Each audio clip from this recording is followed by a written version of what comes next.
आश भइरहेछ किनभने आज चाहिँ प्रेस विज्ञप्ति गरेको रहेछ तपाईँको वैदेशिक सुरक्षा विभागको मान्छे जस्तो कमेन्ट बक्समा राखिदिन्छु तपाईले त्यहाँ गएर मजाले पढ्नु सक्नुहुन्छ र अहिले म तपाईलाई स्क्रिन शेयर गरेर पनि देखाउँछु म त्यहाँ के लेखेको छ भनेर मेरो चाहिँ अलिकति 374 जनाको चाहिँ जति हाम्रो स्लो भइरहेको छ नि उहाँको चाहिँ अब हाम्रो चाहिँ कामले चालक हुन्छ भनेको छ।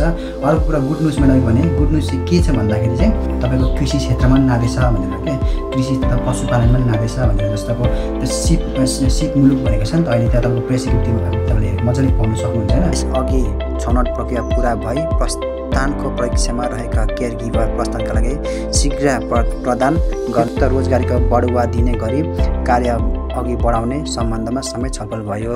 तपाईको मैले भने हेलो नमस्ते सबैजनालाई। अस्ति चाहिँ मैले भिडियो बनाउँदाखेरि भनेको थिएँ कि म भोलिपल्ट एउटा नयाँ भिडियो बनाउँछु तपाईँको इजरायल मेडिकलको लागि रिमेडिकलको लागि भनेर चाहिँ तर बनाउनु मन लागेन अल्छी लाग्यो त्यही भएर पनि तर त्यसको बारेमा आज म तपाईँलाई जानकारी दिन्छु। आज चाहिँ तपाईँको भिडियो बनाउनुको कारण चाहिँ आज तपाईँको म फेरि त्यो जे पाए त्यही पनि बनाउनु लाग्दैन जस्तो इजरायलको बारेमा के न्युज अपडेट आउँछ फ्याक्टहरू आधिकारिकहरू त्यही भएर त्यो मात्रै बनाउनु मन लाग्छ त्यही भएर त्यही इन्फर्मेसन पनि दिनु मन लाग्छ। त्यही कारणले गर्दाखेरि चाहिँ आज चाहिँ तपाईँको नयाँ अपडेट आएको छ एकदमै खुसीको खबरको चाहिँ किन भन्दाखेरि अब चाहिँ तपाईँको अलिकति हाम्रो तपाईँको जति पनि प्रोसेसहरू ढिलो भइरहेको थियो अलिक छिटो हुन्छ कि भन्ने आश भइरहेछ किनभने आज चाहिँ प्रेस विज्ञप्ति गरेको रहेछ तपाईँको वैदेशिक सुरक्षा विभागको मान्छे जस्तो हाम्रो के अरे यो के अरे राजदूत अब के अरे के पो थियो उहाँको नाम पनि उहाँको नाम थियो सुलुमलिक अरिबेज उहाँको नाम चाहिँ सुलुमलिक अरिबेज उहाँ चाहिँ राजदूत हो होइन इजरायलको एम्बेसेडर हो उहाँ चाहिँ होइन। अनि तपाईँको हाम्रो यो वैदेशिक सुरक्षाको विभागको चाहिँ उहाँको तपाईँको नाम चाहिँ महानिर्देशक उहाँ चाहिँ श्री कमल प्रसाद भट्टराई उहाँ चाहिँ वैदेशिक सुरक्षाको विभागको अहिलेको उहाँको चाहिँ श्री कमल प्रसाद भट्टराई चाहिँ आज चाहिँ भेटवार्ता गरेर प्रेस विज्ञप्ति नै गर्नुभएको छ। त्यसको लिङ्क चाहिँ म तपाईँलाई मेरो कमेन्ट बक्समा राखिदिन्छु तपाईँले त्यहाँ गएर मजाले पढ्नु सक्नुहुन्छ र अहिले म तपाईँलाई स्क्रिन शेयर गरेर पनि देखाउँछु म त्यहाँ के लेखेको छ भनेर मेरो चाहिँ अलिकति नेपाली अलिक शुद्धता अलिकति कमजोरै छ नेपालीबाट अलिकति तर पनि तपाईँलाई मैले पढेर सुनाउँछु स्क्रिन मैले सेयर गरेर देखाउँछु तपाईँलाई म त्यहाँ के भनेको छ म देखाउँछु र त्यो त्यसमा चाहिँ के भनेको छ भन्दाखेरि थोरै म छटकडी भनिदिन्छु अघि मैले पढिसकेको थिएँ होइन। त्यसमा चाहिँ के भने जति पनि हाम्रो जस्तो कामहरू जति पनि अब अहिले हाम्रो स्लो भइरहेको छ हामी अहिले जतिजना हामी जस्तो अब अहिले जम्मी हामी अब लेबर कन्ट्र्याक्ट आइसकेको चाहिँ हाम्रो तपाईँले लेखिरहेको छु लेबर कन्ट्र्याक्ट जम्मी अहिलेसम्म आइसकेको चाहिँ हाम्रो 549 जनाको चाहिँ 549 जनाको चाहिँ एलसी आइसकेको छ। अनि अब हामी माथि गएको भनेको चाहिँ 374 जनाको चाहिँ जति हाम्रो स्लो भइरहेको छ नि उहाँको चाहिँ अब हाम्रो चाहिँ कामले चालक हुन्छ भनेको छ। अर्को कुरा गुड न्युज मैले भने गुड न्युज चाहिँ के छ भन्दाखेरि चाहिँ तपाईँको नेपाल सरकार र तपाईँको इजरायलको सरकार बिचमा के सम्झौता अहिले हुँदैछ भन्दाखेरि मैले पहिला पनि भनेको थिएँ कि अब तपाईँको कृषि क्षेत्रमा पनि नादैछ भनेर के कृषि तथा पशुपालनमा पनि नादैछ भनेर जस्तो अब त्यो सिप मुलुक भनेको छ नि त अहिले त्यहाँ तपाईँको प्रेस विज्ञप्ति तपाईँले मजाले पढ्न सक्नुहुन्छ होइन। तपाईँको आउँदो दिनमा चाहिँ अब तपाईँको इजरायलले केयर गिभरमा मात्रै होइन कृषि क्षेत्र तपाईँको पशुपालन भयो सायद पछि अलिक म्याक्सिमम् चाहिँ कृषि क्षेत्र र पशुपालनको कुरा भएको छ पछि कन्स्ट्रक्सन पनि सायद लान सक्छ र जस अब चाँडै नै अब अगाडि काम बढ्दैछ र हाम्रो जतिजना अब हामीले टेन्सन भइरहेको जस्तो अब 314 जना चाहिँ टेन्सन भइरहेको थियो अब कहिले आउँछ एलसी के हुन्छ भनेर जस अब हाम्रो काम चाहिँ अलिकति छिटो हुन्छ भनेको चाहिँ प्रेस विज्ञप्तिमा भनेको छ होइन। जस हाम्रो त्यो श्री के अरे त्यो चाहिँ नाम मैले डिस्टेन्समा लेखेर राख्छु कि म चाहिँ के सुलुमलिक अरिबेज अलिक प्रनाउन्सिएसन गर्नु गाह्रो लाग्छ उहाँहरूको नाम पनि उहाँ र जस्तो हाम्रो वैदेशिक सुरक्षाको श्री कमल प्रसाद भट्टराई जस भेटवार्ता गरिसकेको छ आज त्यही म तपाईँलाई चाहिँ देखाउनु गइरहेको छु अहिले स्क्रिनसट गरेर। र अर्को कुरा के भन्दाखेरि मेडिकलको बारेमा अस्ति भनेको थिएँ जस्तो हाम्रो रिमेडिकल गर्दा चाहिँ 4800 लाग्छ अरे। अनि जस्तो अब हाम्रो एलसी आउँदाखेरि चाहिँ जस्तो अब त्यही दिन जस्तो एलसी पब्लिस भएकै दिन पनि बोलाएको छ कि अस्ति तर त्यहाँ जस्तो अब त्यही दिन पुग्नु पर्दैन भोलिपल्ट टाढो हुनुहुन्छ भने जस्तो अब काठमाडौँभन्दा बाहिर हुनुहुन्छ भने भोलिपल्ट जाँदा पनि हुने रहेछ। अनि जस्तो अब हाम्रो मेडिकल नेपाली चाहिँ तपाईँको मन्टोक्सी हुँदो रहेछ मन्टोक्सीमा ब्लड लोड लिन्छ त्यसमा चाहिँ अब ब्लडहरू चेक गर्छ अनि हाम्रो रिपोर्ट चाहिँ भोलिपल्ट आउँछ अरे त्यही तपाईँलाई अस्ति जानकारी दिन्छु भन्थेँ।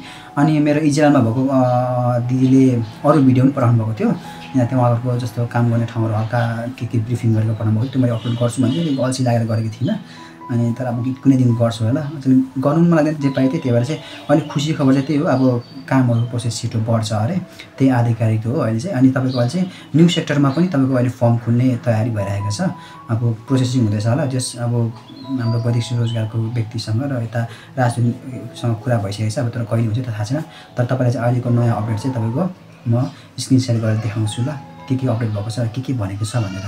अनि त्यो तपाईँलाई पढ्नु मन लाग्यो भने त्यसको लिङ्क म मेरो कमेन्ट सेक्सनमा राखिदिन्छु, तपाईँले त्यहाँ क्लिक गरेर डाइरेक्ट गएर पनि आफै पढ्नु सक्नुहुन्छ। लिङ्क राखिदिन्छु जुन चाहिँ तपाईँ यहाँ डाइरेक्ट आउनु सक्नुहुन्छ, मेरो कमेन्ट बक्समा राखिदिन्छु। अनि त्यहाँ आएपछि तपाईँले देख्नुहुन्छ तपाईँ यहाँ आउनु सक्नुहुन्छ। जस्तो अब आजको मिति हेर्नु चाहिँ 82 साल 2 महिना 6 गते हो होइन।